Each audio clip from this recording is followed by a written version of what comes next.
All right, everyone. Welcome, welcome, welcome. Others are continuing to join, but we'll get started here. I would like to formally welcome everyone to this year's virtual digital workshop. I am Alexa Poulin. I'm the Chief Digital Officer here at Carnegie, and we are just thrilled to have you for another exciting day of learning that's brought to you by Carnegie and our team of experts. We have a great lineup of sessions for you to join. So whether you're just joining one or you're joining us for the entire day, we are really happy to have you here.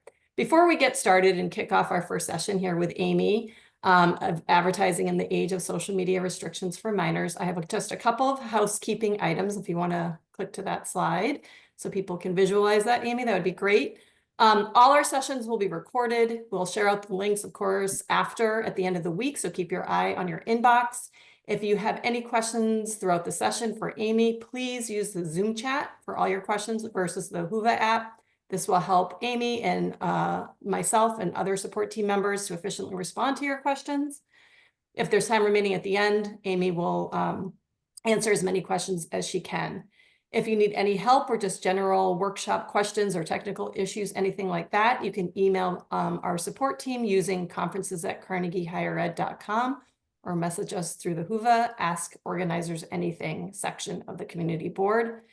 And finally, we encourage you to be social today, and that's a great way to connect to your session here, Amy, but be social, and you can tag us at Carnegie HQ for any posts that you want to share about any content that you're enjoying today. So with that, I'm excited to introduce Amy Orlando and turn it over to you. Awesome. Thanks, Alexa, and good morning, everyone. Thank you so much for joining me today. I'm really thrilled to be kicking off our digital workshop with this presentation. So I hope you are ready to have a day full of learning, like Alexa said. Hopefully have a cup of coffee or cup of tea and just sit back and relax and let's chat some social media.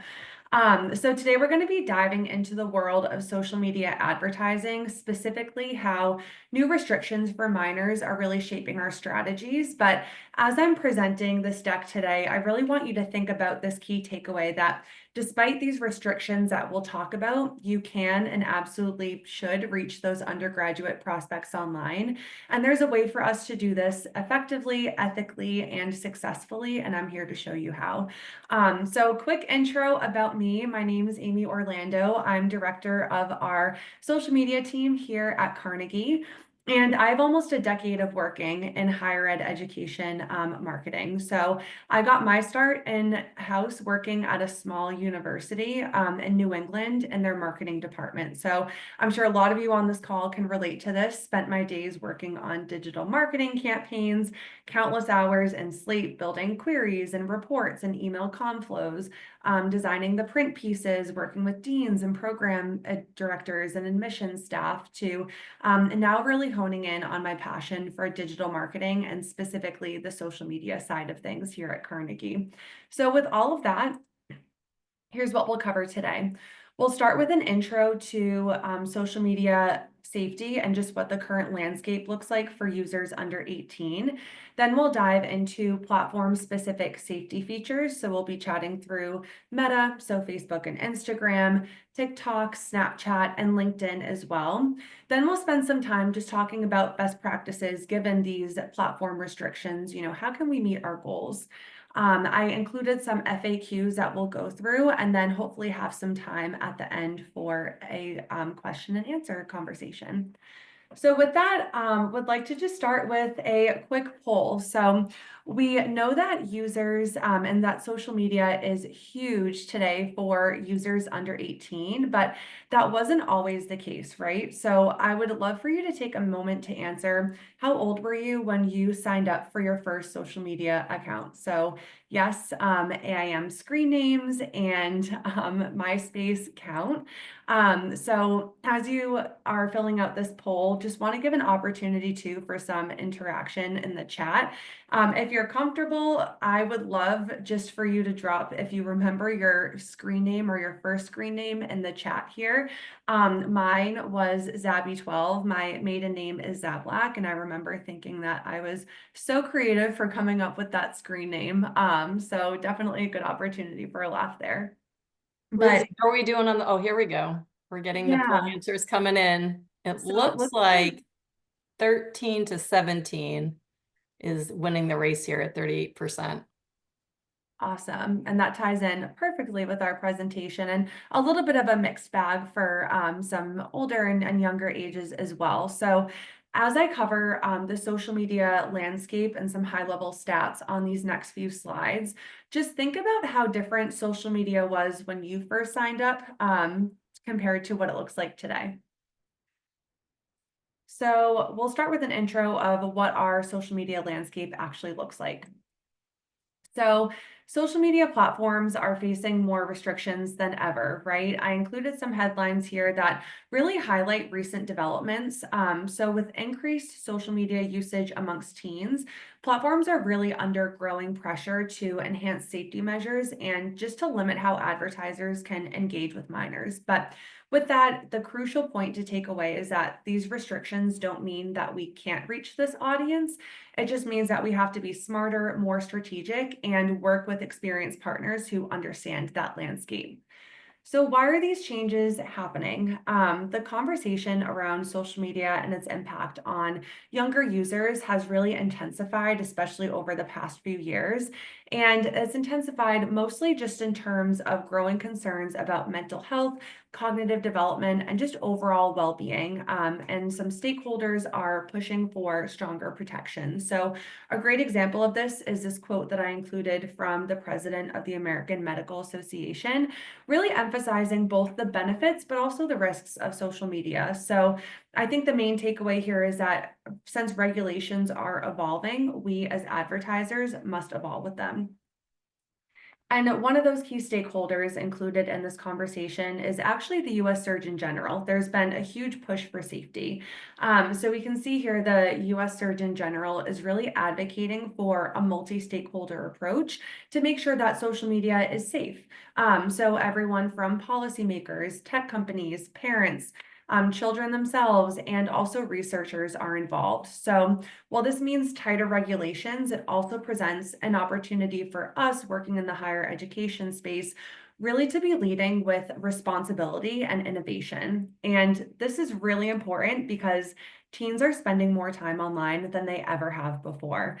Let's talk some hard data points. We can see here teen internet usage has absolutely skyrocketed. So I know there's a couple different data points on this chart, but I want you to focus just on this dark navy line, this almost constantly stat, showing us that 96% of US teens use the internet daily, and nearly half of them report that they're online almost constantly. There's a term chronically online, and I feel like I'm definitely one of those people, and we're seeing that that's for some younger users as well. And we can see here, this is a pretty sharp increase from just 24% back in 2014 to 2015 to now 2023, which was the most recent data available to us, showing that as almost half of users are online almost constantly. So we can see that these restrictions aren't pushing teens off of social media or online. They're just changing how teens are ultimately interacting with it.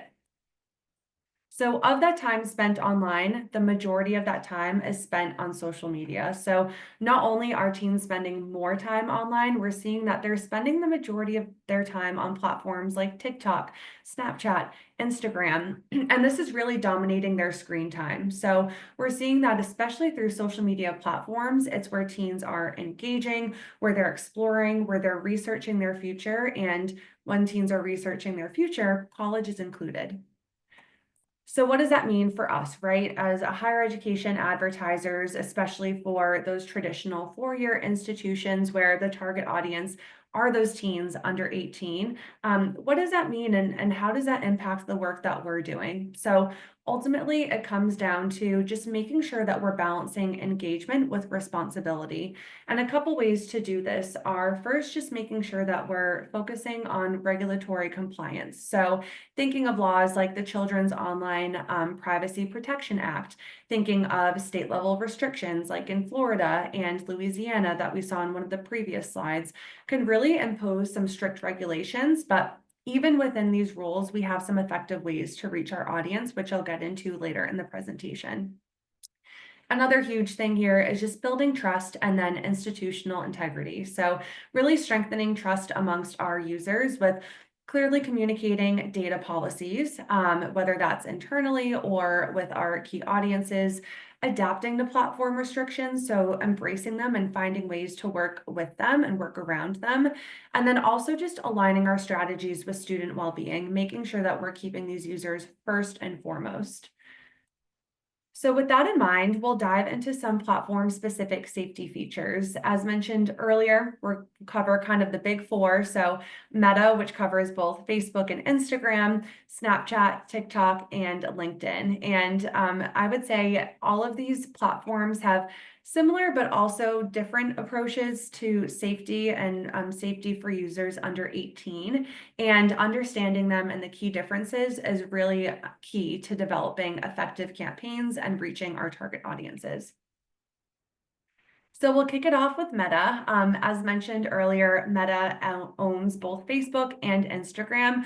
We'll spend a little bit of time on Facebook, but more of our time on Instagram, just knowing that this really is a platform that dominates a lot of teens' time. But starting with Facebook, when we're setting up a Meta campaign, we're going through Meta Ads Manager and a lot of times targeting both Facebook and Instagram. And with Meta, it's really focused around family-centered privacy and safety. So a couple key restrictions here and things to think about when we're reaching those users under 18 on Facebook are ad targeting restrictions. So both for Facebook and Instagram, this is a huge one on Meta. Something important to note is that interest and activity-based targeting is pretty limited for users under 18, which is something that we work with daily. And you can see a screenshot of some of the error messages that it will appear in ads if we're trying to select interest targeting or certain placements for users under 18 within a Meta campaign. It just simply does not allow us to. So saying that, I do want to mention, yes, there are these different interest-based targeting restrictions on Meta, but Meta will allow different contextual and parent-based targeting. So great ways to get around that. Age verification is huge here. So Meta will verify a user's age to prevent children from under 13 creating accounts. Just kind of a general note that I want to make for Meta, but just across social media platforms in general, is that when it comes to age verification across social accounts, a question that I've received before is that, many minors can lie about their age on a social media account to create an account. So how do platforms realistically enforce age restrictions? It's not perfect, but I will say platforms are relying pretty heavily on AI and user reports to detect any sort of underage accounts and flag them. But this enforcement overall is pretty inconsistent. So different platforms are testing different things like ID verification for stricter compliance. So I would say for us in the higher ed space, just making sure that we're following those age-based ad restrictions, even if that enforcement is going to be imperfect. And then in terms of privacy settings, and this is a theme that we'll see across all different platforms, but kicking it off with Meta, minors' accounts are always going to be set to those most restrictive settings on both Facebook and Instagram, which we'll see a little bit more of on this next slide. So Instagram offers a pretty wide range of safety features for both the teen user level, but also from the parent and guardian level as well. So we'll cover both of those today. As I mentioned earlier, since Instagram is a platform where teens are highly active, we'll take a little bit of a deeper dive into its safeguards. So at a high level, just kind of key features is that Instagram automatically provides a really protected experience for users ages 13 to 17. So this includes some built-in restrictions such as who can contact them, what content they can see, and how they interact with others. Additionally, teens under 16 have even stricter privacy settings that are going to be defaulted to the highest level, and they can only change certain settings with the parent or guardian's involvement. Again, we'll see a screenshot of this in action in the next slide. But before we explore these features further, I included a quick video that will just provide some additional context and really set the scene for us on Instagram here. Today we're introducing a significant new experience on Instagram called Teen Accounts. Teen Accounts are designed to provide automatic protections for teens and give parents some peace of mind. I talk to parents all the time about their concerns about their teens being online, and I consistently hear three things. One, concerns about who can contact them. Two, what content they see. And three, how much time that they spend online. And teen accounts are designed to hopefully address all three of those concerns without requiring anything from a parent.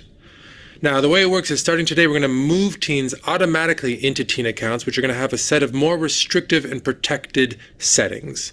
And those under 16 are going to require their parents' permission to move to any less restrictive settings. Now, there are a lot of settings, but the most important are accounts are private. There are message restrictions about who can message them, only people they're connected to. There are sensitive content restrictions so that they see less inappropriate content.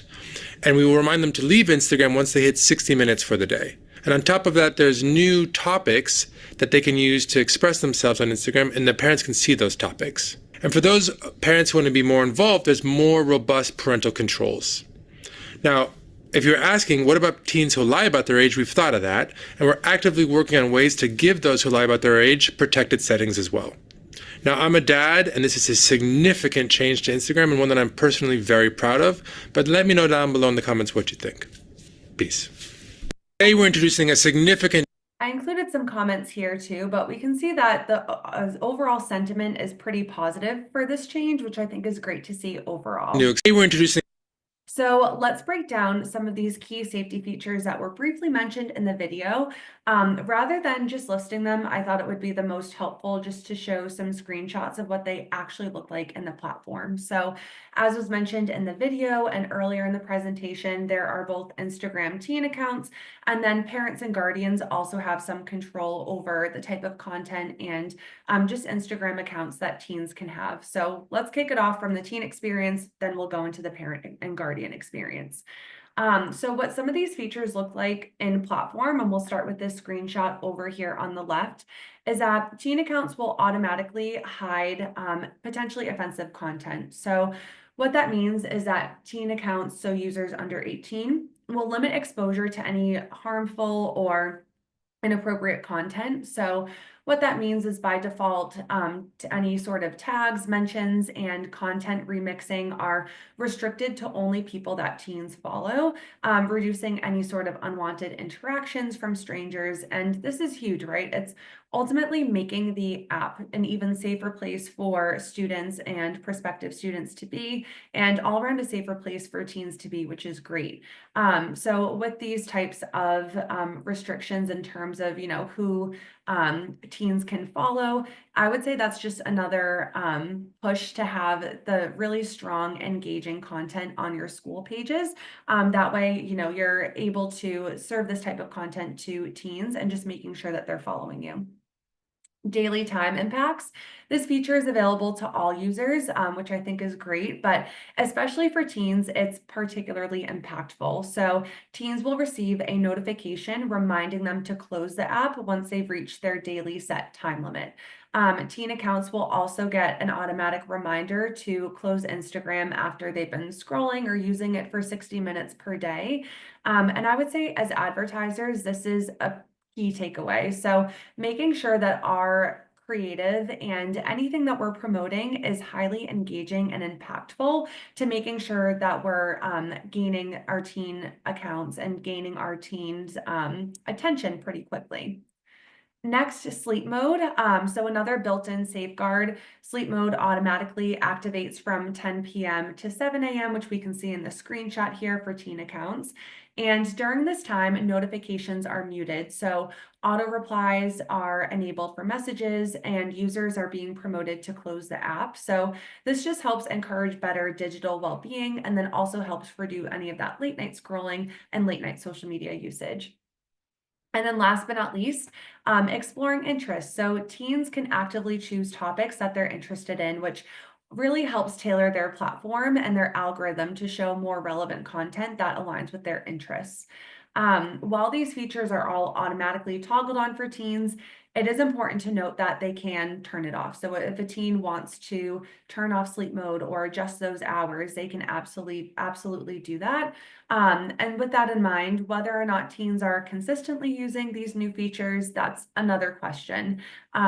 Additionally, and we'll get into this a little bit deeper in the next slide, if a parent or guardian is overseeing their teen's account through Instagram's Family Center, they can adjust these settings on the teen's behalf. So kind of a lot of checks and balances there.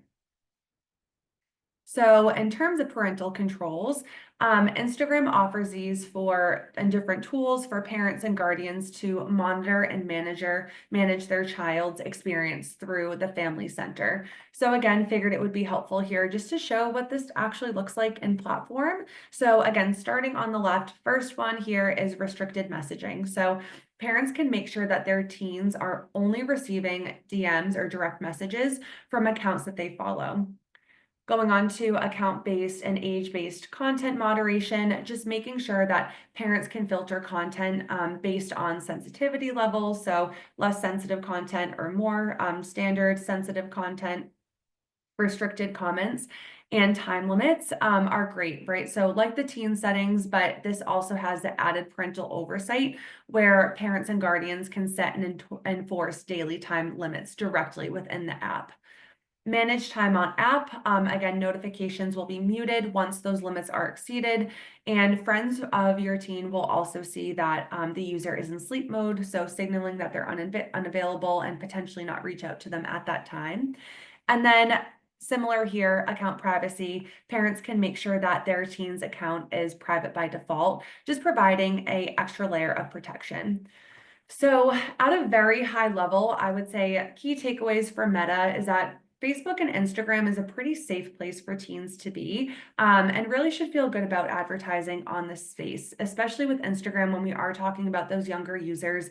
We're able to see that Instagram, especially more recently, has put pretty significant guardrails on just different ways to enhance teen safety. So we've seen, privacy by default, restricted messaging, and overall content moderation. One final note that I'll make in the Meta space before we move on to the next platform is that while these safeguards are a step in the right direction, enforcement and usage is ultimately going to vary from teen to teen. So as marketers, understanding these restrictions really helps us better tailor our strategies that align with behavior and platform policies. So let's move on to Snapchat. Snapchat, a little bit of a different platform. It has a different architecture, but I would say from a very high level, Snapchat has pretty built-in safeguards that limit exposure to unknown users and prevent harmful content from spreading.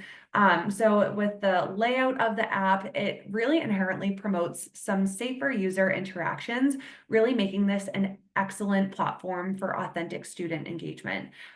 This platform really has an emphasis on one-to-one communication, and because of that, it naturally limits some exposure to unknown users, and it also has some curated content that helps maintain a safer environment.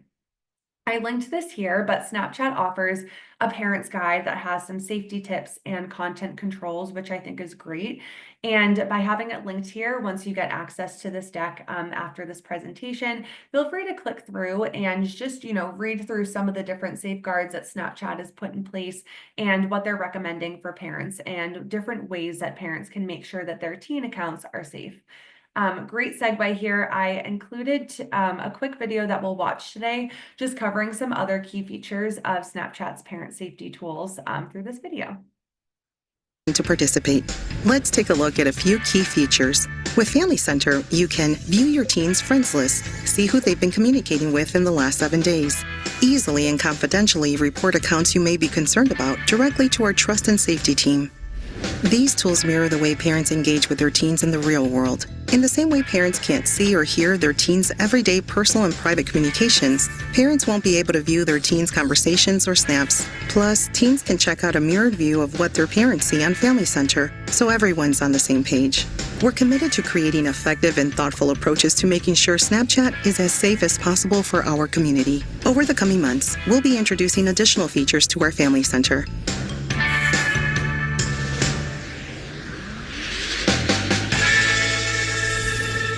At a high level, Snapchat's really positioning them as one of the safer platforms for users to be.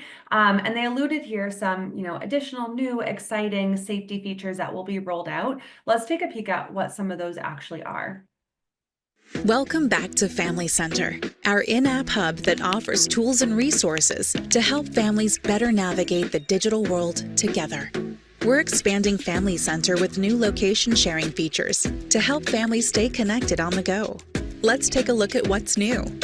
First, we're making it easier than ever for parents to take advantage of location sharing through Snapchat's Snap Map with a new button that lets them request their teen's location directly through Family Center. Plus, it's easy for parents to share their location back with their teen, keeping everyone in the family on the same page about each other's comings and goings. And as part of these new tools, we will be adding visibility into location sharing selections too.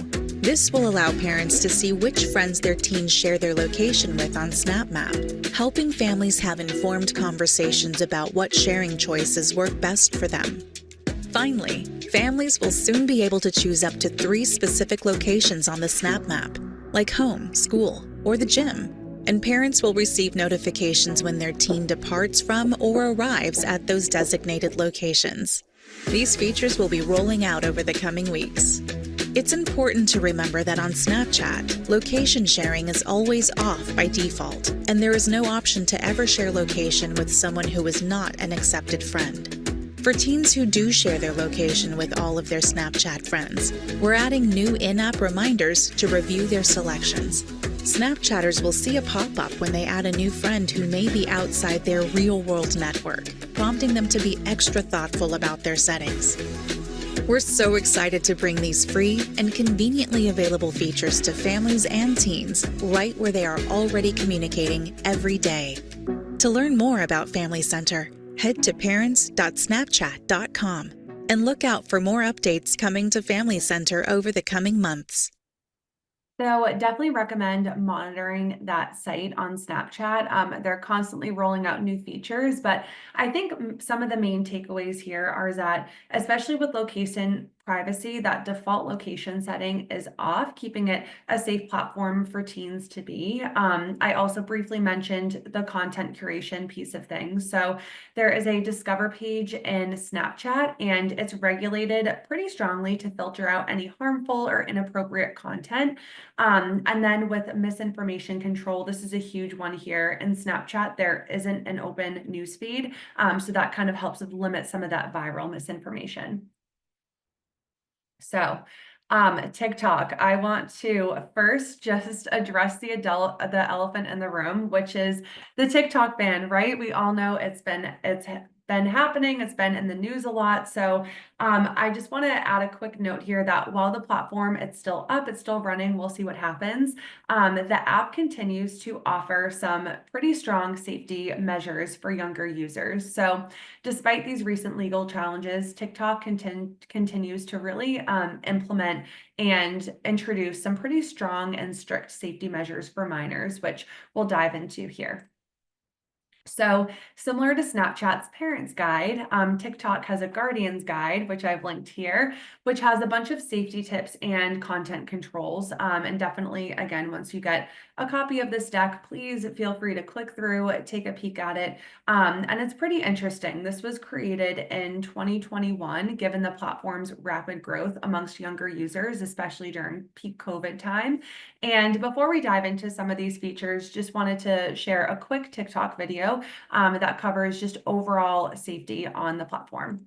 By linking our TikTok accounts with the family pairing tool, It's easy to make sure what my teens are watching on their TikTok is safe and age appropriate.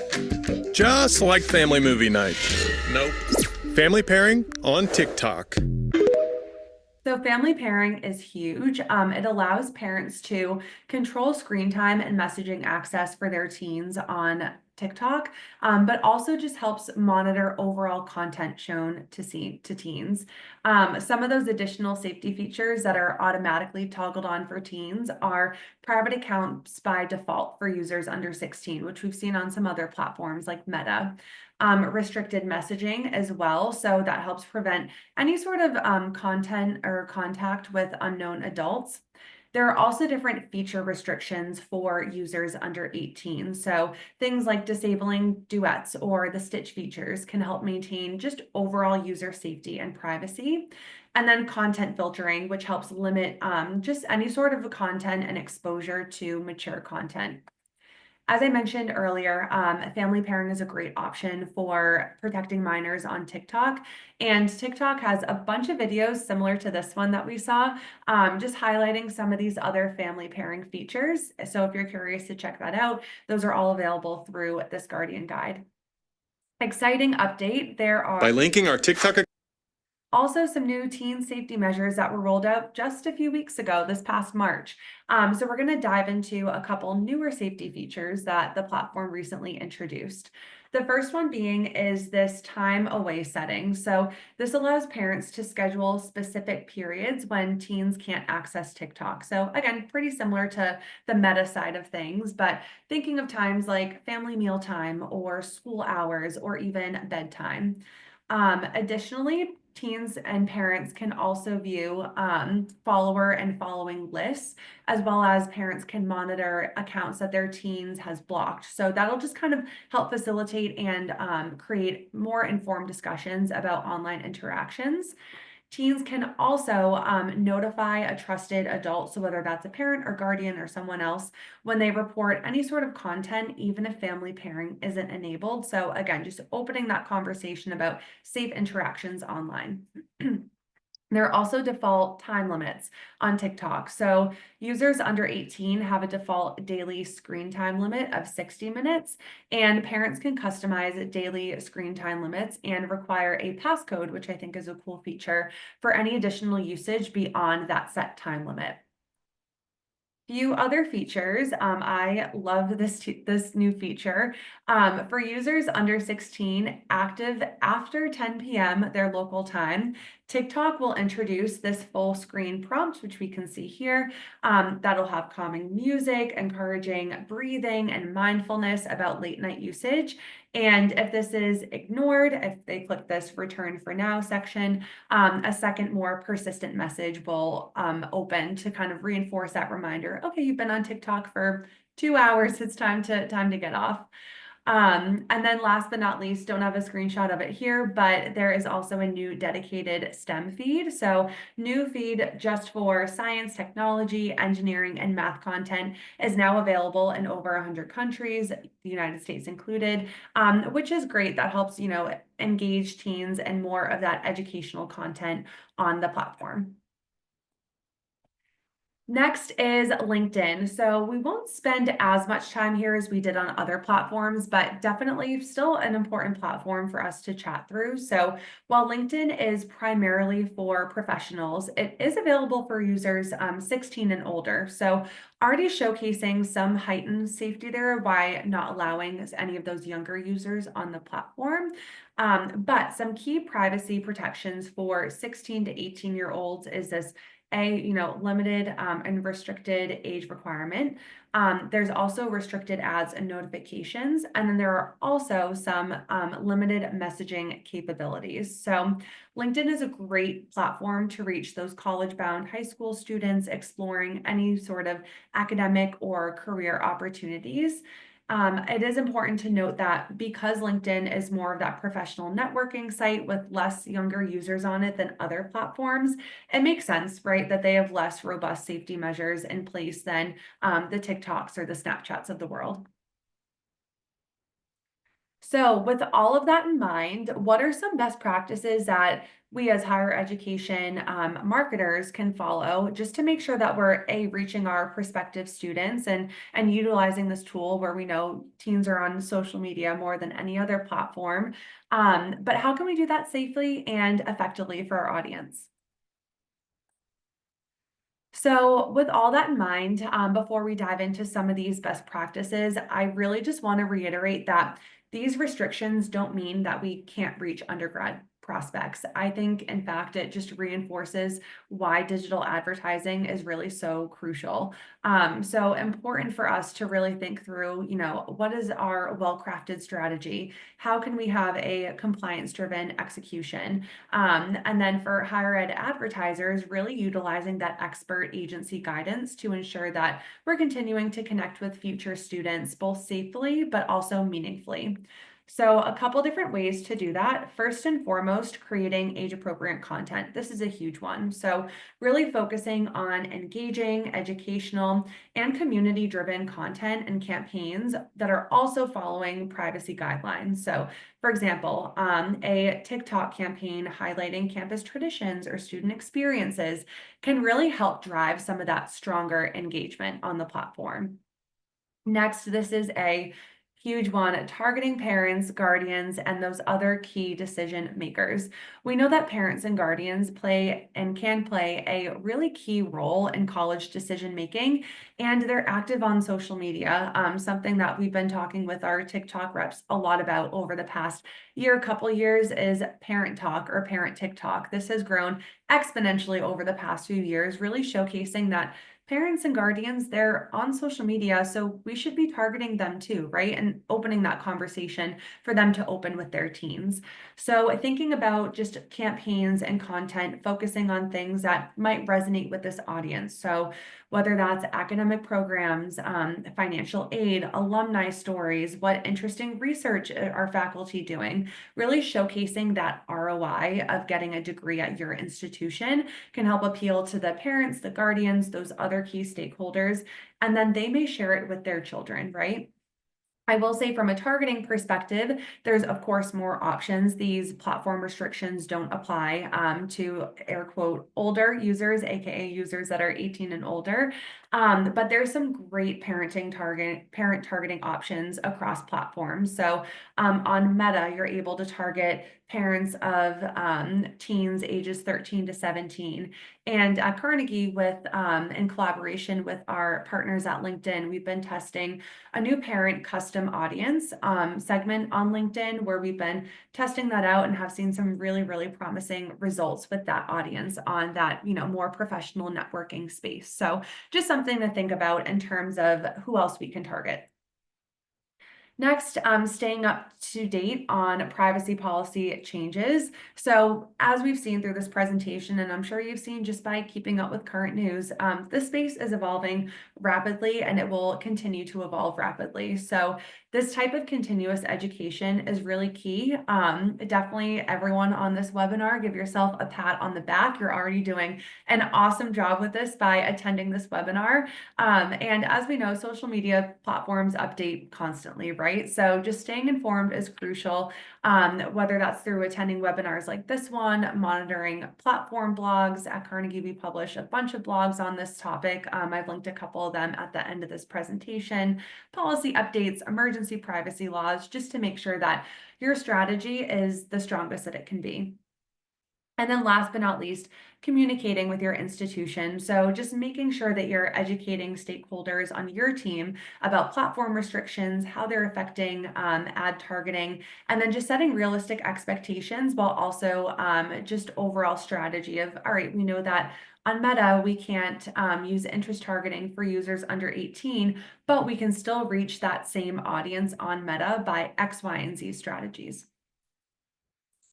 So with that in mind, I included some FAQs here that I think are really helpful just to kind of kick off our, question and answer segment of our chat today. I know we are nearing time, so I'll go through these pretty quickly, but just kind of wanted to open this conversation. And these are questions that I've received before that I think is just helpful to chat through with the group. So this one, first and foremost, can higher education advertisers still effectively reach minors on social media despite privacy and safety restrictions?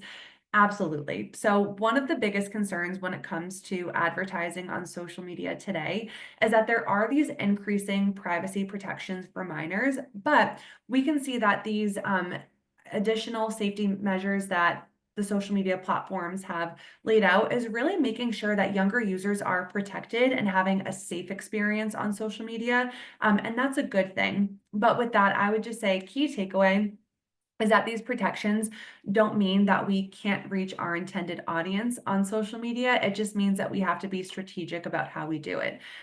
So I would just say, kind of at a high level, if anyone's worried that these changes make social media ineffective for undergraduate marketing, I would say don't be. Social media is still the most and one of the most effective ways to reach this audience, even with these safeguards in place. So just making sure that we're ensuring that our messaging, targeting strategies, and creative approaches really align with this evolving landscape. And in my opinion, I think this is why digital advertising is and remains such a strong channel. It really allows us to reach the right people at the right time while making sure that we're respecting platform regulations and user privacy. Couple more FAQs we'll go through quickly. Which platform has currently the strongest safety measure in place for minors? I would say TikTok and Meta really lead in this space in terms of setting minor accounts to private and limiting who can message them. Snapchat also prioritizes safety. So while these measures are strong, the enforcement will vary. So just making sure you're understanding, each platform's policies before engaging with younger users. This is a interesting one. So if a student under 18 messages our school's official account, are there any risks or limitations we should be aware of? Many platforms have restrictions on adult-minor communication to protect younger users. So I would say the safest approach is to keep interactions professional, avoiding any sort of personal conversations, and when in doubt, redirecting students to official channels. So sending them an admissions counselor email or website chat. This will help protect both the institution and the student while making sure that compliance is in the platform rules. In terms of user-generated content, we know that this is a really powerful tool for marketing, but just want to be cautious when we're using any sort of UGC content from minors. So best practice, always getting explicit information, and I would say also to using a release form for any featured student content is a best practice. Few more quick ones. I know we're running up on time. How do social platforms impact what minors see? Can that impact and influence their college decisions? In short, social media algorithms are designed to maximize engagement. So just making sure that we're, creating content that's going to fit in that space. So capitalizing on trending content, trending music, trending sounds on TikTok is a great way to do that. And then in terms of this last FAQ that's included here, there's some strict laws about social media usage for minors. How can institutions keep up with this? In short, just making sure that you're staying on top of these platform restrictions, following updates from the FTC, state governments, industry leaders, and platform policy announcements. I know we are at time, so just want to share these quick resources, couple blogs, also that U.S. Surgeon General's advisory update and executive summary for you to read through here. Any questions, feel free to send those in the Whova chat, and I promise I will get to them, but I will pass it over to Alexa to close us out. There were quite a few questions, so we'll promise to circle back with those answers since we are at time, but there were some great questions that we will definitely circle back to. So as a special promotion for joining us today in this digital marketing workshop, we are offering 20% discount on a conversion rate optimization package. All you have to do is scan that QR code, and we'll be in touch if that's something that you're interested in doing. Our next session is starting up at 11 o'clock. It's our digital marketing workshop, our online program experience. And we hope that you will join us there. In the meantime, thanks for joining this session. Thanks, Amy. So much information. And as a parent, good to know. Thank you, everyone.